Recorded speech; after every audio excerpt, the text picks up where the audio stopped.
Oração, ação, é a nossa hora, é o nosso momento.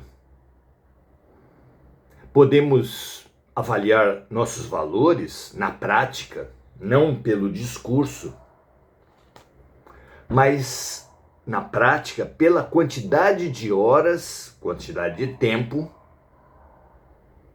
um significativo recurso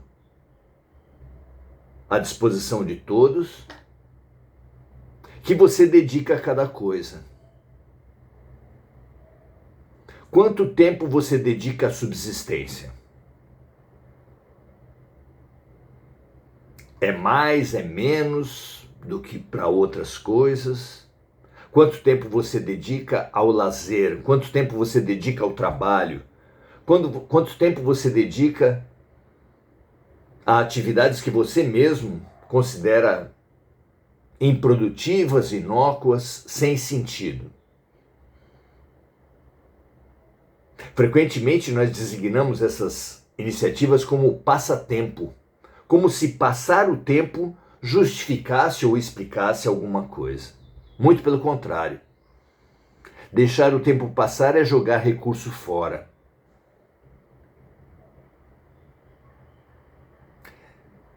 Diga-me onde passas, onde investes teu tempo e eu te direi quem és.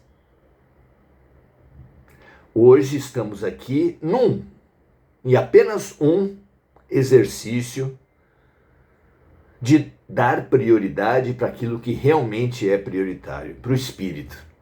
Não para as coisas que perecem, mas para aquilo que permanece. Na fórmula de Paulo de Tarso.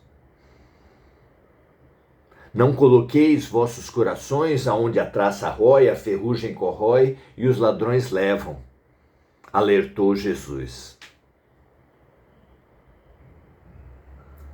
Analisar-nos, observar-nos, questionar-nos como parte do nosso fundamental processo de autoconhecimento é um processo precioso. Então vamos analisar, vamos investir melhor.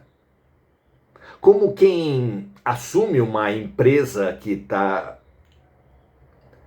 mal das pernas, como se dizia antigamente, se você entra numa empresa que ela está cambaleando, você precisa analisar onde está gastando os recursos e como conseguir mais recursos.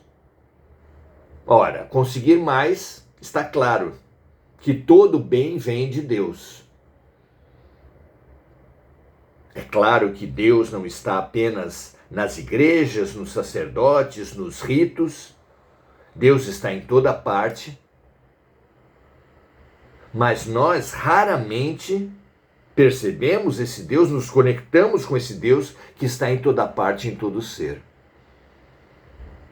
Certamente abraçar uma árvore com amor no coração, regar uma planta, acarinhar um animal, tudo isso é nos aproximar de Deus, porque nada pode fazer um pai de amor mais feliz do que cuidar dos seus filhos. Não é? Façamos a oração do cuidado, a oração da compaixão, a oração do serviço, tão recomendada e exemplificada por Jesus. Então, analisar como a humanidade, mesmo a título de Deus, tem gasto, tem investido o seu tempo, é muito importante. E a questão de hoje vai nesse sentido. Porque é claro que Deus, sendo uma intuição de todas as almas,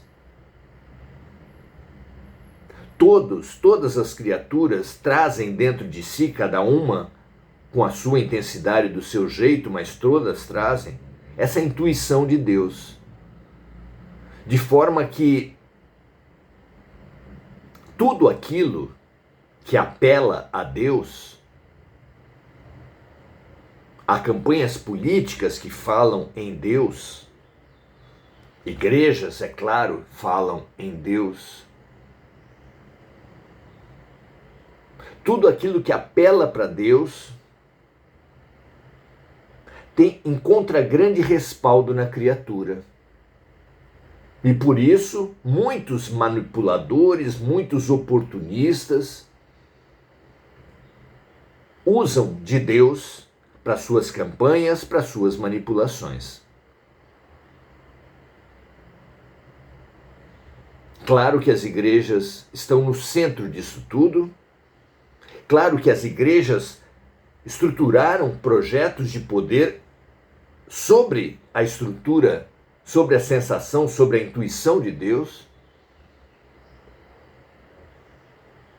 E esse projeto de poder era particularmente claro na Idade Média,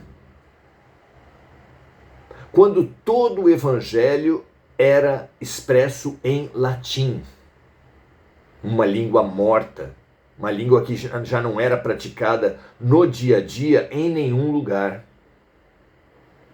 E não apenas a escritura sagrada era toda em latim, não era permitido traduzir a Bíblia em linguagem corrente, mas a própria missa era em latim. De forma que uma parcela significativa da sociedade que assistia à missa não entendia nada. Outro sintoma claro do projeto de poder que existia a partir de Jesus, a partir de Deus, é que o sacerdote rezava a missa de costas para o público. Mas a mais importante de todas é que a interpretação das Escrituras era exclusividade do sacerdote. Era proibido para alguém que não era sacerdote fazer a interpretação das Escrituras. É claro que por trás desses sintomas todos, desses sinais todos, há um projeto de poder. Há um projeto de poder do rito obrigatório na Idade Média de os reis serem coroados por um representante da igreja. Há um projeto de poder, é claro, antes das guerras, as armas, os canhões, depois os tanques, os navios de guerra, serem batizados por um sacerdote. Tudo isso conflui para um projeto de poder que, no aspecto teológico, tinha como pilares a exegese, que é a interpretação das Escrituras, ser exclusividade dos sacerdotes, como já citamos, e outro pilar do projeto de poder da igreja era o dogma. Dogma eram princípios teológicos de interesse da igreja que não possuíam explicação, que eram assim porque Deus quis.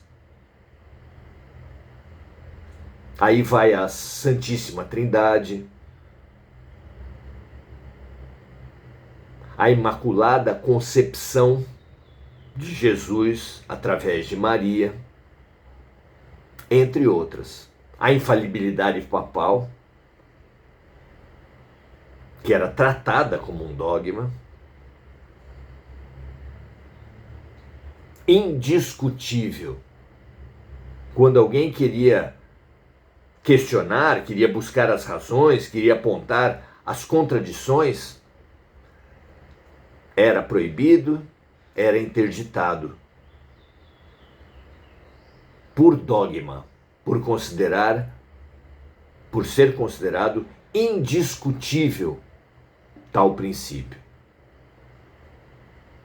E agora, com a fé raciocinada, com uma fé que busca o entendimento de por que leis, por que mecanismos Deus age na vida dos homens, será que, nesse contexto, como ficam os dogmas?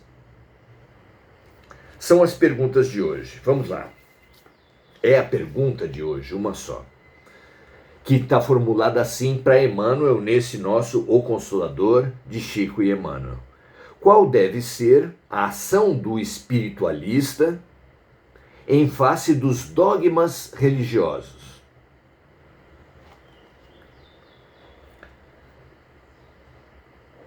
A pergunta é sobre dogmas religiosos e eu, na própria introdução, já estendi a pergunta para o projeto de poder, os projetos de poder que são instituídos a partir da religiosidade de Deus, de Jesus. Qual a posição do espiritualista frente a essa triste tradição de fazer de Deus, de Jesus, um projeto de poder? Emmanuel responde assim: os novos discípulos do Evangelho, fazendo referência aos espiritualistas, devem compreender que os dogmas passaram. Os dogmas expressam uma maneira de se relacionar com Deus que está ultrapassada. Continua Emmanuel. E as religiões literalistas, ou seja, aquelas que se apegam na palavra e não no espírito, na doutrina, nos princípios que estão por trás das palavras, as religiões literalistas que construíram os dogmas, sempre o fizeram simplesmente em obediência a disposições políticas, conveniências, interesses, no governo das massas, diz Emmanuel, nos projetos de manipulação e de estruturação de poderes a partir das mentalidades humanas. Continua Emmanuel. Dentro das novas expressões evolutivas, porém, os espiritistas devem evitar as expressões dogmáticas,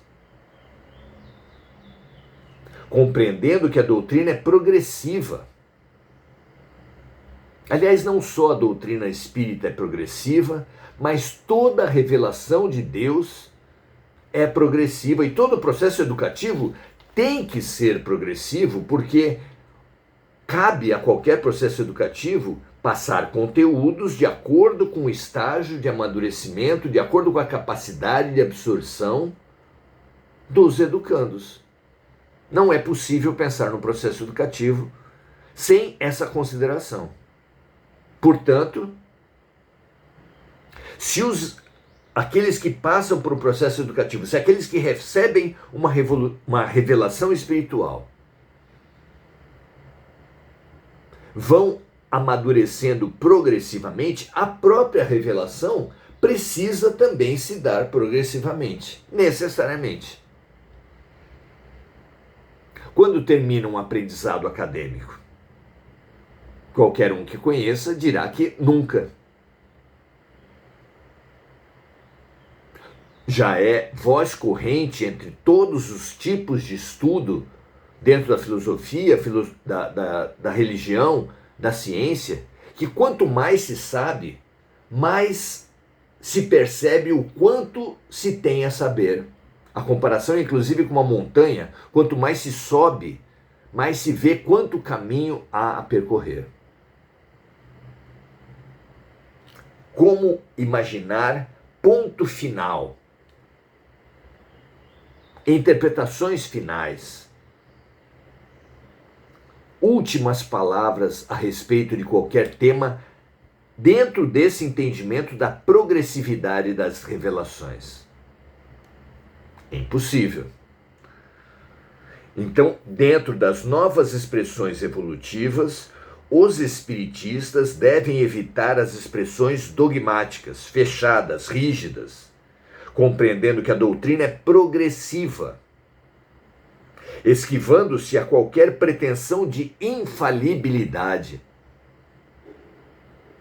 a arrogância, a prepotência, a infalibilidade, percebidas como parte de projeto de poder,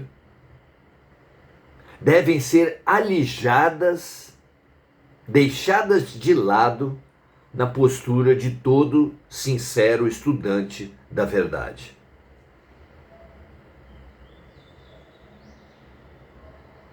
Como cada um de nós precisa considerar que há muito ainda para evoluir, só pode haver igualmente muito a aprender. Não há como pretender palavra final, verdade absoluta, alcançada por quem tem em si mesmo tem tanto a evoluir. Não é?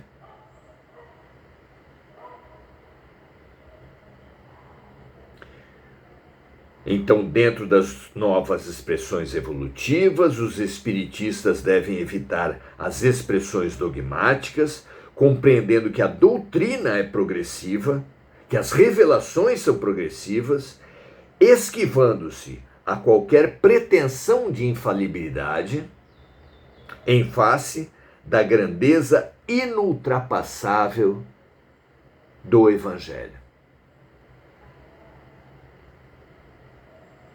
É mais ou menos como alguém que tenha mínimas noções astronômicas, observando uma noite estrelada,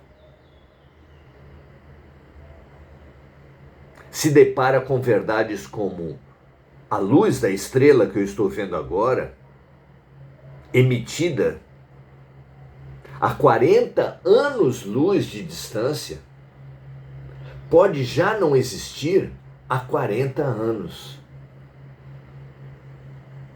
Outras, há 40 mil anos.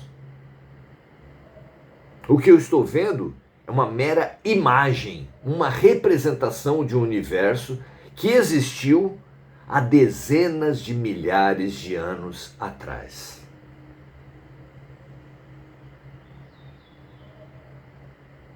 Para além dessas luzes que eu consigo ver, há uma inumerável quantidade de luzes. Os astrônomos estimam em 200 bilhões de galáxias no universo conhecido, só visualizadas através dos mais sofisticados aparelhos de observação. Assim sendo, para muito além da multidão de estrelas que nós vemos, há uma inumerável quantidade de multidões de estrelas que nós não vemos. Diante dessas grandezas astronômicas que cá entre nós são nada perante a infinitude, porque isso que nós chamamos de inumeráveis são apenas alguns milhares. Isso que nós chamamos de muitíssimas galáxias são apenas alguns bilhões. Mas a infinitude, a eternidade, conceitos que se aplicam a Deus, essas são muitíssimo maiores que qualquer quantidade estimada ou apontada. Então Deus é inultrapassável em termos de concepção de infinitude. Diante dele, só é possível se colocar em caminho a ele, só é possível se colocar em humildade, em extrema humildade. em consciência básica da pequenez incomparável da criatura frente ao Criador, frente à própria criação.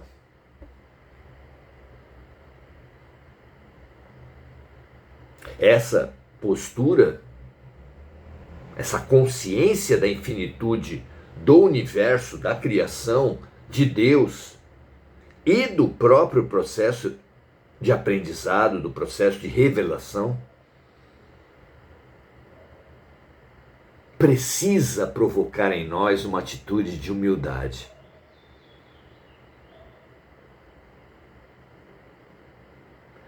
De consciência de como somos pequenos perante o processo todo, sem com isso nem um pouquinho desanimar, mas sem com isso nos deixarmos embeber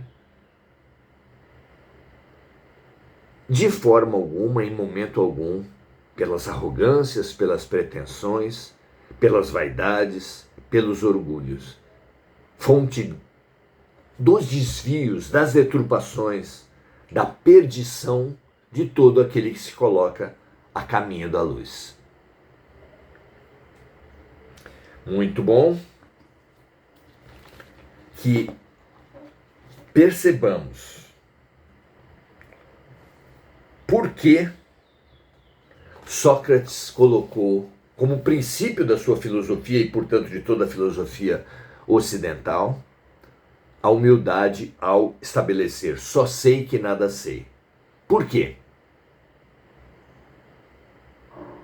Porque é óbvio que qualquer ser, qualquer criatura que acha que já detém o conhecimento se coloca impermeável ao aprendizado, ao crescimento. Portanto, avesso à filosofia. Da mesma forma, Jesus, nas bem-aventuranças, propôs 8 passos significativos na nossa caminhada espiritual, sendo o primeiro deles bem-aventurados os humildes. Algumas traduções mais antigas falam de bem-aventurados os pobres de espírito, mas o sentido é o da humildade. E lastreia-se, evidentemente, na mesma lógica. Também quem se coloca perante Deus em arrogância não cresce, não se justifica, não se melhora. Na própria passagem que Jesus apresenta aos discípulos de falar que 2 pessoas subiram ao templo para orar, e uma orava exigindo, se exaltando, e outra orava em consciência da sua pequenez, e deixando evidente que o primeiro não se harmonizou e o que se justificou é apenas aquele que orou em pequenez, em humildade, em simplicidade. Em todos os momentos, minha amiga, meu amigo, esse é um valor central da vida. A cada vez que um sinal de arrogância, de pretensão, de vaidade, de egoísmo emergir em nossas mentes, em nossos corações, uma luz de emergência deve ser acionada por nós, e nós devemos e precisamos ter à mão exercício de humildade. Ouvir na alma a voz de Jesus proclamando: bem-aventurados os humildes, porque deles é o reino dos céus. Que essa humanidade de orgulhosos, de arrogantes e pretensiosos, que por causa disso fazem guerra da relação entre os sexos, chamando guerra dos sexos. Fazem guerra das relações comerciais entre países, falando das disputas de tarifas. Fazem guerra das relações entre as religiões, como antigas disputas religiosas. Ou seja, De todo lugar em que há diferença, há polarizações, guerras, disputas. Isso tem feito o que era para ser aprendizado ser violência, ser impermeabilização, ser ataque, ser ignorância. O que era para ser aprendizado, se reduzimos à ignorância. Quem quer que queira avançar, precisa perceber isso e, pela humildade, transformar o que até agora tem sido em arrogância, pela humildade, em aprendizado. Muito bom. Saudemos os amigos agora. Adelaide Dias, dando seu boa noite. Andréa Santos, Diana Costa, Lúcia Galvão, Enir Cajazeira, Estela Mares, Igor Galvão, fazendo as suas orações para Mônica Silva, assim como Enir Cajazeira, que sempre lembra da amiga. Marco Aurélio Trindade e Andréa Salvatore também dando o seu boa noite. Muito felizes pela companhia de todos.